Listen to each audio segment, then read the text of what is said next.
What would you say if I told you that in 5 short minutes I could make you fall in love with a female singer?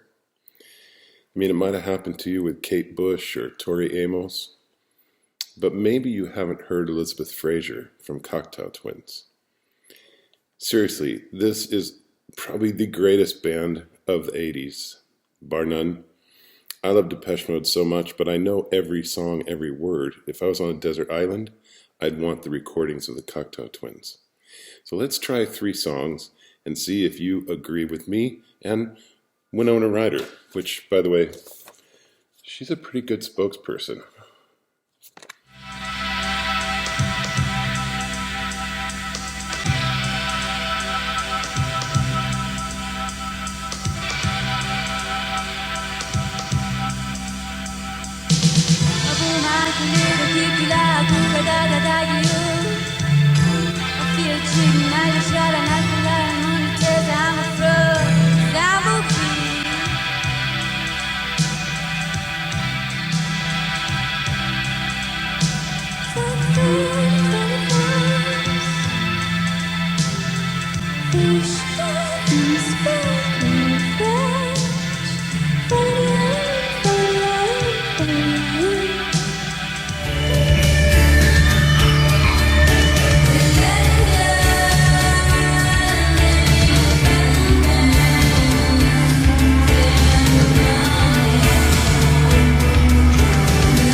I mean, are we good now?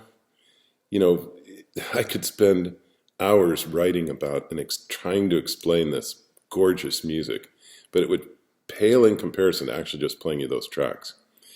Um, all you were really hearing there was in those things is like 3 people. Elizabeth multi-tracking her vocals, almost always one in a low range, one or more in a high range. She's maybe a 6-octave singer. Too many of those besides Andy Bell of Erasure and a few more. Now they're all flooding into my head now. I'm thinking about Freddie Mercury. I'm thinking about what? Stop. Okay, lots of 6-octave range vocalists. So she is the center point, really, but also her husband, Robin Guthrie, on those guitars that are treated in so many different ways to sound sort of ethereal. You know, he's influenced by Harold Budd and Brian Eno and some of these people. But the sort of shimmer that he gets on those guitars, the treatment, and when you put it in a studio recording, even live, really, live, he recreates those sounds perfectly. He did some bass and some drum machine, and then they brought in really pretty much, as soon as they recorded the first album, they brought in Simon Raymond for guitar, for bass, really.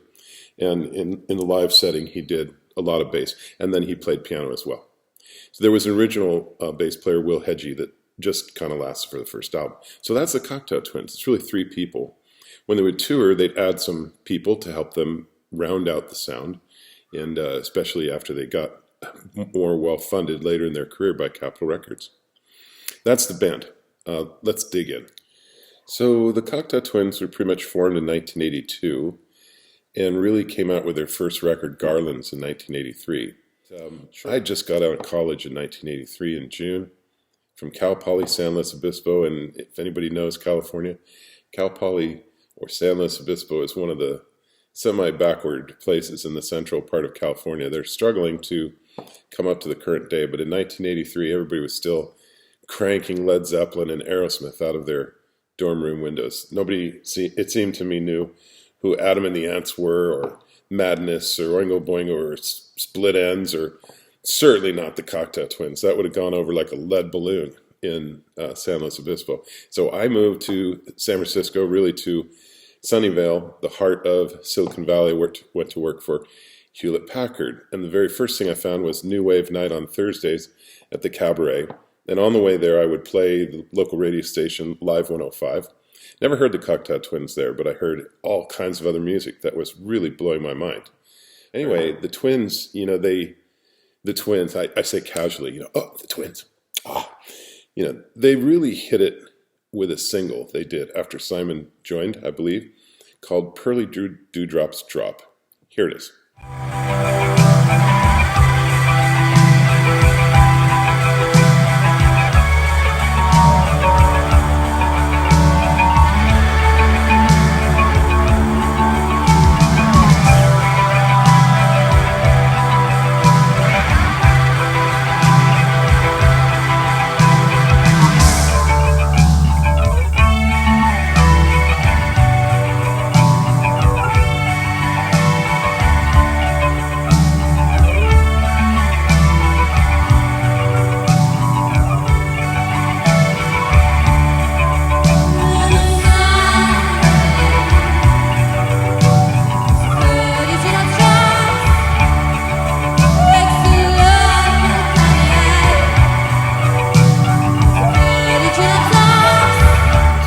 Treasure came out, and I mean, it's an amazing album.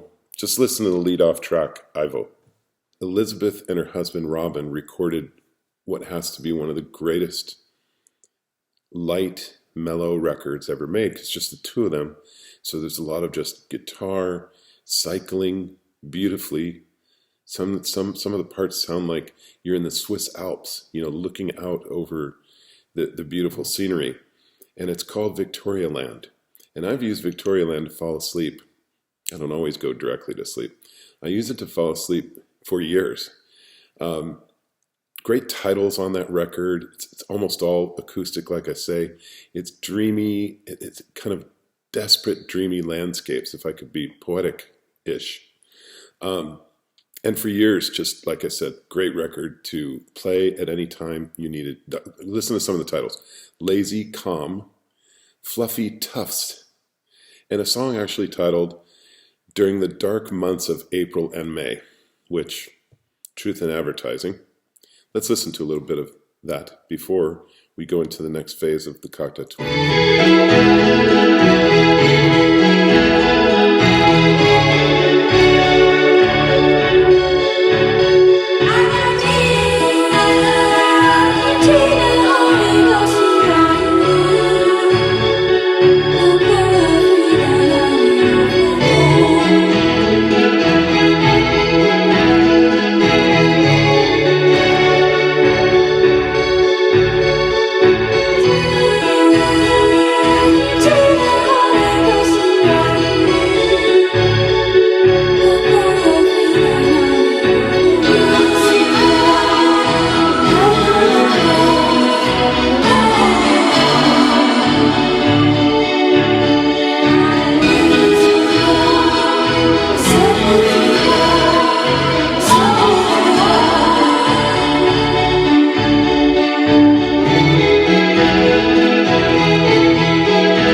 Thank you. Just off in a dreamy, otherworldly landscape or in the Swiss Alps is what I keep thinking of. Well, on the subject of lyrics, what are we hearing Elizabeth Fraser do? And again, without press, we had no idea, okay? It was clear that she had either made up a language or she was using some Celtic Gaelic, some other language. It wasn't true. And sometimes the band, it kind of perpetuates the mystery around this. There are lyrics online that will tell you what she's singing. They aren't right most of the time. They're speculation. I think of it, and it doesn't bother me at all that she does this, I think of it as an opera singer warming up, or an opera singer not warming up. They're very warm. She's very warm on the records.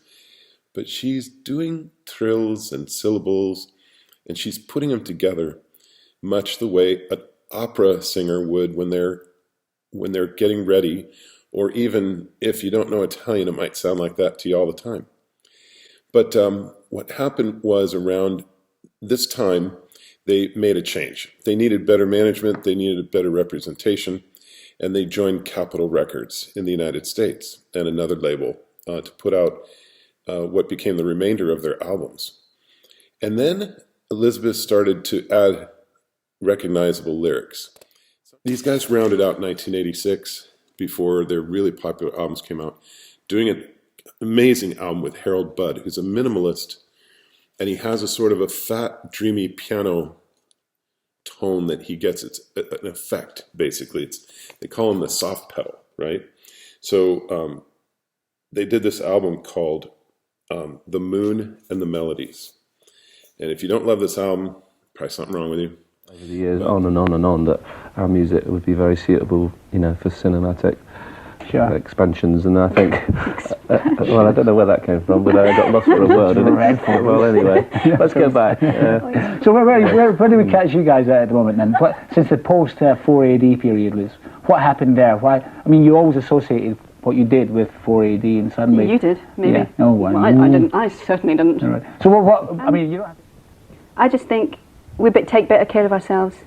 Actually, I mean, a lot of stuff went down. We learned a hell of a lot being on that label, because, well, for a start, we didn't have a manager, so there was no one, being a buffer between people, and so everything was it just got very personal. And yeah, because once these guys were signed with Capitol Records, they flourished. So pretty much right away after joining Capitol, they recorded Bluebell Knoll in 1988. Great album, and typified by something of a hit, Caroline's Fingers. Right away, an album called Heaven or Las Vegas. And most people would say Heaven or Las Vegas is the great Cocteau Twins album. They certainly had matured. They weren't doing anything like, Pale Clouded White, or anything truly deep goth, or anything sounded like Susie and the Banshees or The Cure. That was gone from their repertoire.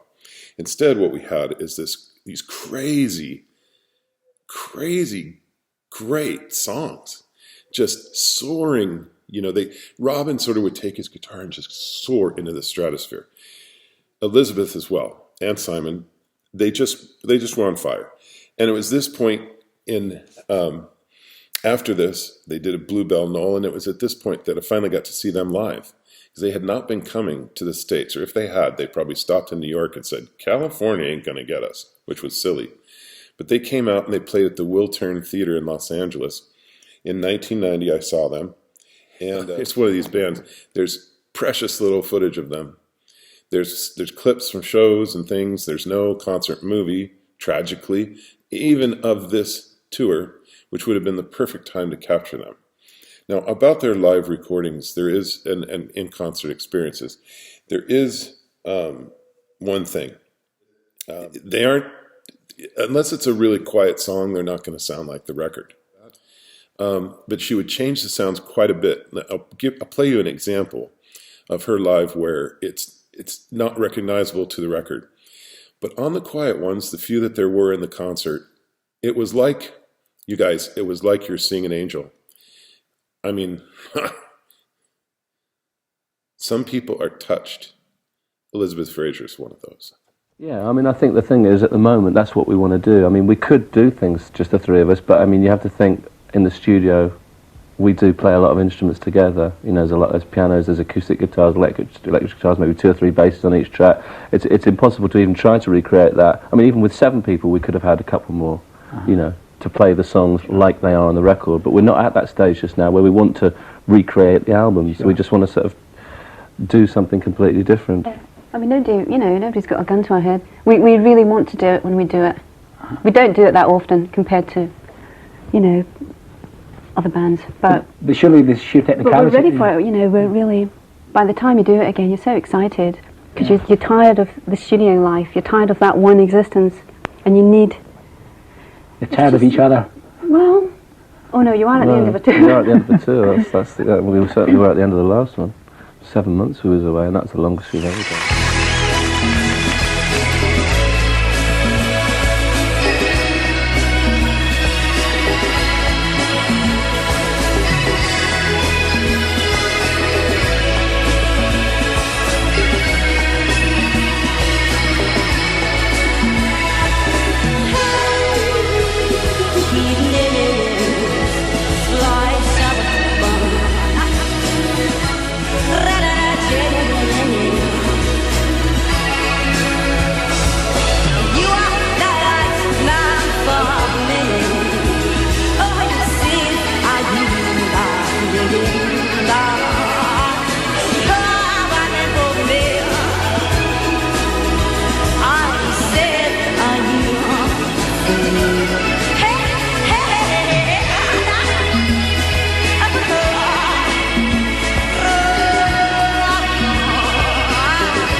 So I think we're done here. I mean, Cocteau Twins released another couple of albums after this. Four Calendar Cafe, which is gorgeous, and sort of their final album, Milk and Kisses, which has some different sounds on it. They definitely were taking a new direction. But there was trouble in the relationship between the two principals, Elizabeth and Robin, and, eventually, but they left a legacy of albums, and I would, if I were you, check them out. Don't get a compilation. Just, if you like goth best, go get Treasure. If you like the ethereal, upbeat music of the couple years, get Heaven or Las Vegas. And, these days, you're just clicking a plus sign on a streaming app. You can gain access to this music easily today, right? Too easy, in my opinion, it almost seems, when the artist gets paid 0.0007 of a penny every time you play the song. That valid amount of pay? I don't think so. If you said, hey, become a rock musician, you'll get 0.007 of a cent when somebody plays your song, I'd be like, I'm going to go be a computer programmer, which is what I did. Anyway, one last coda. Cocteau Twins was going to reunite at the famous Coachella Festival. Coachella had been getting bands, especially bands from the 80s, reunited, and they would play in the desert for a weekend, and then Coachella would get the honor or the props for putting together an old band. For years they tried to get the Smiths back together, as an example, right? Well, in 2005, we went to our first Coachella, my wife and I. I mean, I was 45, so I wasn't dead, but it wouldn't necessarily have been my outdoor concert, massive crowd years, but we went. And it was because they were going to reunite the Cocteau Twins. But before the day became, Elizabeth backed out and said, I'll never ever play with Cocteau Twins again. She would have to play right next to her ex. We can just chalk it up to that and say no more. But they didn't play, but hey, she's come around recently with Massive Attack. There were several tracks that she had sung with Massive Attack, and she traveled with them and made appearances and sang those tracks. And we'll close out with a beautiful photograph from photographic artist Stacy Katsis of Elizabeth on one of the nights with Massive Attack. Ta-ta for now. Really good. Yeah. I think we're writing better music than it's the best music we've ever done. I think it just gets better and better. Well, that's a very positive way of describing it, Liz. You've got to play something.